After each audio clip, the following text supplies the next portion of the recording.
Hello, you wonderful people, and welcome to another episode of Centric. This being a show where I talk about crime dramas that I watch. For today's episode, I'm going to talk about the latest episode of The Sinner. A lot of really interesting things went down in this episode, so let's break it down. Well, first and foremost is everything with Jamie. I think is really fascinating in this episode. The whole situation, the whole conversation he had with Layla earlier in the episode, the whole thing about, him not wanting to bring a baby into it. Like this episode, we really dive into like him going like very existential because he's talking about death and stuff like that before. I mean, it was already a conversation before, but now it's a situation of like, how can we bring a baby into this world? This is stuff that we don't really even believe. Do you truly believe in a God and everything? So he's getting like really existential and stuff like that. Obviously for Lila, it's a situation of like, we're about to have a baby. Now you don't want to have a baby. It's like, it's kind of a little too late for that because I'm literally going to pop any day now. So it's that type of situation of just like, for her from the outside perspective, it just seems like obviously he's a little unnerved and she just looks at it as just the baby thing. But now obviously this is like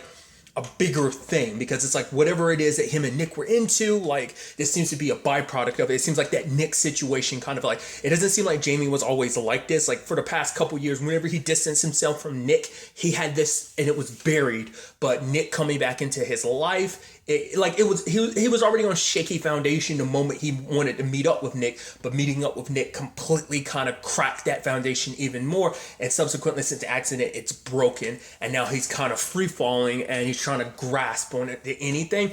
And so it's just interesting. His perspective in this, even to the point he's telling his student Emma, like the fact of the matter is don't even go to college because like basically you want to live the life that someone else has planned out for you. He's like, I know you're taking Adderall and stuff like that, but if you go to the school you want to, Brown, all that is going to do is just going to push you further down a path that you don't necessarily want. You want to go down this path because everyone else wants you to go down that path. It's like, at the end of the day, what do you want? And obviously she's like, I want to go to Brown. He's like, no, you don't. You just want, damn it. Like, I thought you were smart. Think for yourself. And it's just like, his life is kind of like, his foundation is a little crumbled, and so it's almost like he's like as his his boss, or rather who was like his colleague, was like, you're almost sabotaging her life for what purpose? Because it's interesting because when we kind of get into the intricacies of this whole situation, because like there's the whole ubermensch situation, because like obviously like he had a roommate, him and the roommate were pretty okay sophomore year, junior year, because he met up with Nick. This particular roommate and Jamie ended up kind of getting distance, and then at one point he found Jamie like just in his like just sitting, blood, covered, bloody hands covered in dirt.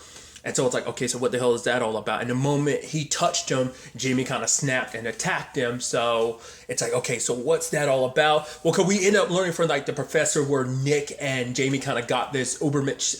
It's like some niche thing, but basically it's almost like the very, very simplistic, rough translation was superhuman, basically a higher man. So the whole mentality is to basically create your, like, you don't believe in God, like a moral code that already exists. You want to basically create your own morals, almost like basically ascending to become a God yourself. And now in retrospect, it makes sense why it's just kind of like he's trying to sabotage Emma and stuff like that, why he's getting all existential, because it's like, well, I believe in a God that creates us to live just to die, bringing a child into this world where we can do nothing, or basically at the end of the day, we're just kicking the can down the road of like, yeah, you're just gonna have to live with the fact that you die. Like I said, it's a very existential thing, but it's almost like he has almost got this higher mentality of like, shouldn't we, like, it's like he's talking about it like they can do something about death. It's just human nature, but it's almost like he wants to give God a middle finger for even putting humans in this position of being able to live just to die, and it's just,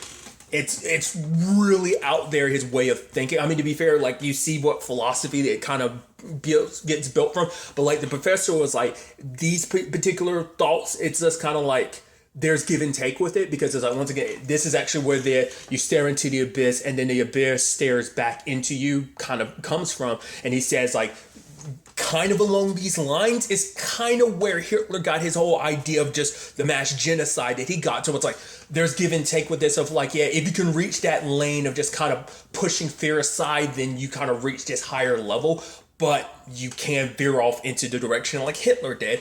And I think that's what Jamie's whole thing is. Like, he's trying to get rid of fear. Like, we have this fear of death, this whole thing is looming over us. Death, life is looming over us. And it's just like, it's like when he really breaks that down later on in the episode, you kind of go like, yeah, it doesn't. You can already like he already seemed very unstable, but when he start talking like that, you just kind of like. I don't know, because it's you can tell he's literally imploding his own life, and it's almost like he's trying to take everyone with him, because it's almost like this cult leader just being like, I have these beliefs that kind of seem very fringe and out there, and I'm kind of dragging other people along with me. It seems like this all started with Nick, because the professor in particular was like, oh yeah, I remember Nick. I don't really remember Jamie, because Jamie probably didn't respond as well until Nick kind of dragged him in there. Not less the professor's a lot more like there might be more Nicks out there, like more people he might have like warped their perception. So like Nick might not have always been the way he is. I mean, who knows? Because the roommate, was his name Daniel, had said like, yeah, but Jamie. I mean, Nick was always a little weird, and it's just like, so maybe Nick was just in that position where he was kind of vulnerable enough. Like I'm thinking the professor has a lot more to do with this than he kind of lets on. So he might have kind of like a cult leader kind of warped his mind and stuff like that. So and Nick kind of perpetuated that and got Jamie involved, but who's to say who else? Nick might have gotten involved, or maybe this professor, or maybe Nick was the first one.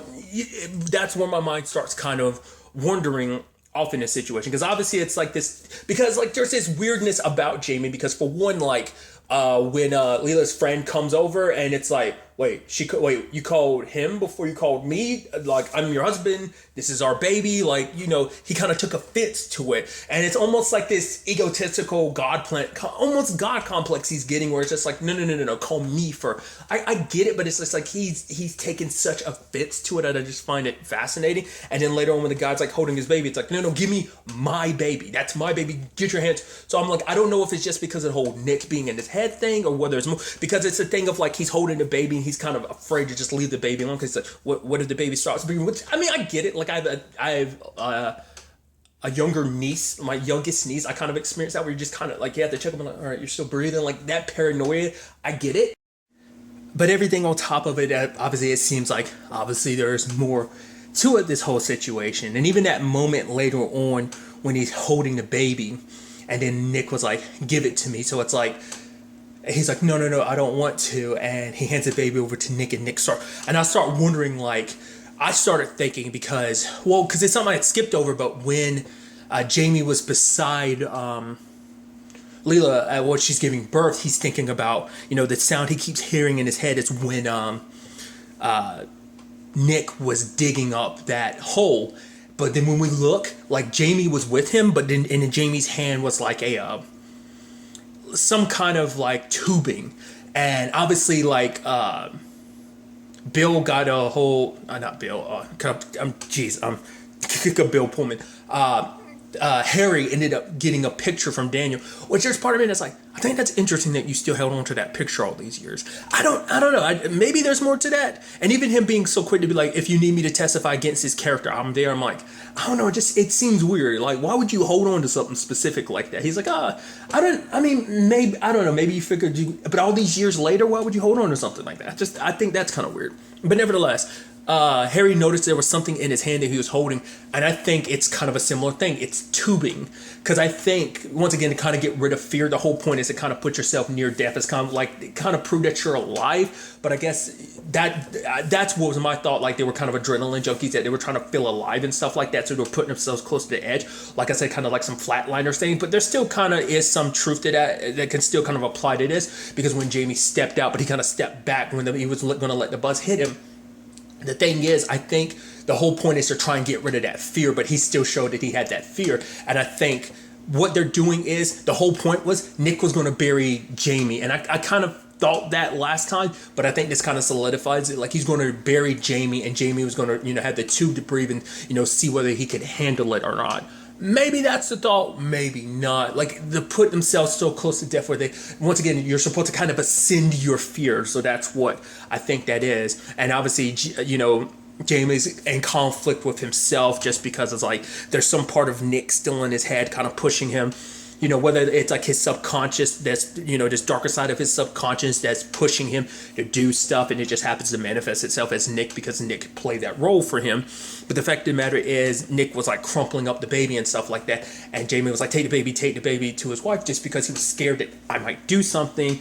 Obviously, Harry's watching him, and Harry actually confronts him. It's like, yeah, it's like this, and this, like, yeah, like we could charge you for manslaughter, which Jamie was like, how are you going to prove that? Because it's pretty hard to prove that I just let him die. You said it yourself, my fingerprints were wiped off the phone. So I was like, you don't have any evidence there. Nothing is concrete enough. And like, that's what, once again, proving this case to be so interesting, because every other case, whether it be Cora's or Julian's, there was such concrete evidence and witnesses in the case of Cora, concrete evidence against Julian, but against Jamie, there's nothing concrete. It's just what they have figured out, but it's hard to really prove that. But obviously for Harry, he's like, I'm trying to help you. And he's like, and because for Jamie, he brings up, like, why is this so important to you? He's like, because you broke the law and I'm trying to get justice. And he's like, no, it's not that. I'm wondering, I think the same thing too. That's part of the reason, but I think for Harry, he, much like the Julian and Cora case, he sees something. He sees Jamie is in need of help and he wants to help. Like, probably doesn't have the best way of going about it, but I think it is a thing of like, maybe it's that whole thing of maybe it stems from something in Harry's own situation that he just like, he's got his own fears and issues that I'm wondering, is he kind of using Jamie as an excuse to kind of like, I don't know, Jamie could be an excuse in for his own personal reasons, but I think it is about getting justice. But I also think, like I said, maybe he does see, because once again, Harry sees something of himself in every case, and when he looks at Jamie, he sees some of himself too. So once again, it's like Vera told him last season, saving my son won't save you. And maybe Harry's kind of still thinking that. Maybe if he can save Jamie, maybe he can save himself. So I'm wondering if it's something along those lines. But he's telling Jamie, it's like, if you want help under these situations, because it's like Nick was kind of a bad influence on you. That's why you distanced yourself from him. But even since he died, he still kind of has a hold on you. And Jamie was like, if you were me, what would you do if that were true? And he was like, I'd get the help that's offered, which obviously Leela's trying to get him help, but obviously he doesn't want that. Obviously, once again, I brought it up. He kind of blew up at his boss, kind of telling her, it's like, because it's like, you want to choose, like, who are you doing this for? You're doing this for Emma, or you're doing it for your job? And she's like, I don't like that. And he was like, fuck you. And I was like, oh, pretty abrasive, kind of straight up say that to your boss. She's like, I know we were colleagues once, but I'm your boss and you don't get to talk to me like that. And Jamie's like, are we done? She's like, yeah, we are for now. And he just kind of walks away. So it's like I said, imploding his own life to a certain extent. But, like I said, it seems like, because even the fact is he was willing to kill that guy, is because I think for him, it's just like, we have the death looming over us. We have life looming over us. So it's just like, let's get rid of that fear. Maybe he felt like by taking someone else's life, he'd be able to be like, I have control over my fear. The fear of life, the fear of death doesn't affect me anymore. Maybe that's what that sentiment, that whole situation in the last episode was about. And maybe I'm completely misconstruing it, but even the Sonya angle to all of this is really interesting, because obviously, Harry's looking after her. She's like, oh, because he keeps wondering, like, why would Jamie and Nick pick you in particular? And she's like, I have no idea. And she's like, why are you looking at me like I'm hiding something? And I think she is. And then it's like, oh, all these subjects. She's like, yeah, she mainly chooses men. It's because they're the ones that she can see the clearest. And I'm like, okay. Then she even does her own, because she is paranoid about Jamie coming back. But so she looks into him, sees, like a thing about him and Leela. And then later on in the episode, she's taking photos of him. So I'm like, is Sonya actually kind of a little twisted in the sense of maybe that's just the artist in her, like making him her new subject matter? Because maybe that's her way to kind of confront her own fear of, like, I'm going to make you an art piece so I can see you clearly. And when I have a better picture of you, maybe I won't be afraid of you anymore. That. Or maybe Sonya has a tendency to get obsessed, and maybe her new obsession is both Jamie and Harry, because definitely you could tell Harry kind of likes her and stuff like that, because she was like, oh, you've done your own research about me because you're telling me to get security assistant because people might steal my artwork because it's pretty pricey and stuff like that. But also later on, it's like, oh yeah, he's like, yeah, you should get these, cameras for these trees and stuff like that. And he's like, oh, can I help you out? And then she's like, oh, will you give me a hand to kind of help step over like some logs and stuff? And he does, and she's like, thank you. He was like, yeah, you seem pretty stable. And she was like, well, one of us had to make a move first, kind of then like, Harry kind of has a thing for her, and she kind of has one for him. Hell, even this episode, Harry also got his dad's stuff, which his boss was like, "Oh, Harry, I had no idea." Meaning, because Harry hasn't told anyone that his dad died, and he was like, "Yeah, but he was your father," and he says, "Yeah, so sort of." So it's like, cause we saw last season, like it was just him and his mom. Like considering that whole situation, he went into the system because he basically set the fire because his mom was going through some stuff and he wasn't getting the attention he needed, and it's just she wasn't well. But it's like we haven't really.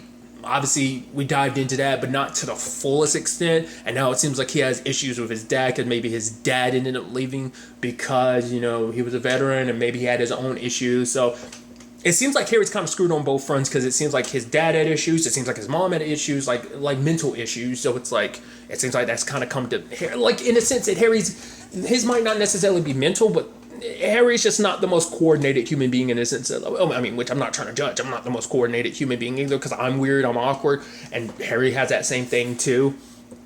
Because even when it's so interesting because he's trying to help out Jamie later on, but it's it's like, oh, accept the help that's offered. That cop is trying to give you help too, but you kind of keep turning him down from accepting his help. That's why I'm like, it's almost kind of like it's like Harry can't follow his own advice. It's like it's easier to kind of dish it out. It's easier dealing with other people's stuff rather than dealing with your own. Because even he's calling about his grandson, but his daughter's like, oh, like kind of like he's busy, and it's like, oh, why is a 10-year-old so busy? But it's like, is that really on his grandson's side of things, or is that more so like she's keeping her distance from her dad just because she realizes how much of an oddball her dad is and how much he throws himself into work, and maybe it's kind of, like I said, made her grow a little bit to resent him. So she's kind of keeping her, it's like she tried to bridge a relationship, but it's just like at the beginning, it's just kind of like, oh, he kind of chooses work over being with us. And so it's just kind of like for her, maybe it's like a repeat of history. So she's like, why should I even try extending olive branches when you basically end up breaking those branches off or even straight up ignoring them? Which obviously I recognize the irony in that, considering the fact that he's such a plant dude that, the metaphor of a tree, like I said, it's ironic. But it's just fascinating. But at least Jamie can recognize, like, oh, he's kind of near the end, like the deep end, that he's willing to go to Ambrose for help because it's just like, and Ambrose takes him to it's like, oh, let's get you talking to like a medical professional to get actual help. But it's like, it's hard to say whether Harry was doing the right thing, like going about it the way he did. Maybe if he went about it, he brought in security because it's like, Jamie's kind of unstable, so we don't know if he potentially could hurt himself or someone else. But the argument could be like, is Harry looking out for Jamie's best interest, or is this kind of more so like trying to dive yourself into a case just to kind of forget your own issues type of, but I just think it's fascinating. The fact is that, the way Jamie was talking later on, because at first it's like, wait, what's going on here? Wait, you can involuntarily hold me? It's the whole thing of like, it's almost like he creates his own morals, he creates his own rules, and it's just kind of like, I'm not going to conform to what everyone else wants, because the fact of the matter is he was talking about like, the whole thing of like, life looming over him and stuff like that. And the fact of the matter is, I'm forgetting all that he kind of went into with the doctor and stuff like that. But he's basically saying, like, if you're going to kind of hold me because of kind of what I'm going through, you should basically hold everyone else, because everyone else is kind of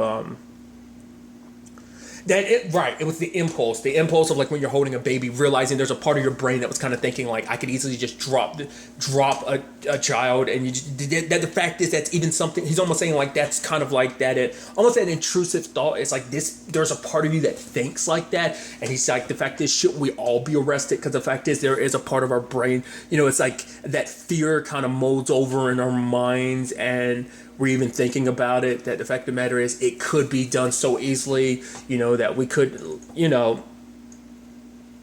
I think he's like basically saying that that's not just allocated to him, that literally everyone has that fear in some shape or form. And I think for him, it's like, shouldn't we all kind of be arrested? Like, or shouldn't we all, if you're going to lock me up for that, you should lock all of us up. And obviously Jamie looks at, what Harry tried to do. It's like, I let my guard down again and kind of like almost like took your hand. And he's like, I'm not going to fall for that again. Like the fact that, and he says a line of Nick was right.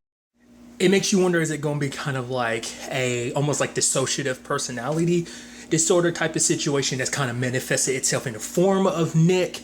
Or because obviously like Harry made that point of like, he's not schizophrenic to the doctor, but the doctor's like, oh, let me kind of do my thing. But who knows? It's going to be interesting to kind of dive into this situation going forward to kind of figure out like what Jamie's whole thing is, especially because he's on the run.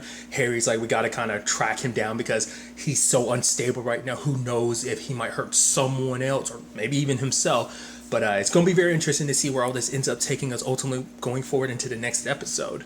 But really, that's all I want to talk about. Until the next time we meet, be happy, be safe, live life to the fullest, and enjoy it. Good day and goodbye.